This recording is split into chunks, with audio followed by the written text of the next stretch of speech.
Sa ngayon po, short video lang po tayo. Kasi ang rules po kasi is pag nagkaroon ka na ng 50 na viewers, saka mo na pwedeng mag-live. So, hintayin na lang natin yung 50 na viewers natin.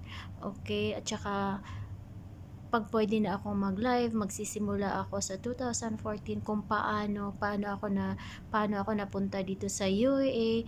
Ang dami-dami ko hanggang ngayon kung ano yung mga naranasan ko, ano yung mga magandang nangyari at saka yung hindi magandang nangyari habang andito ako sa UAE. I-share ko po yung lahat. I-reveal ko na po lahat kasi parang ready na ako. Kaya sabi ko nga, gagawa na lang ako ng sarili kong kwento, yung totoong kwento ng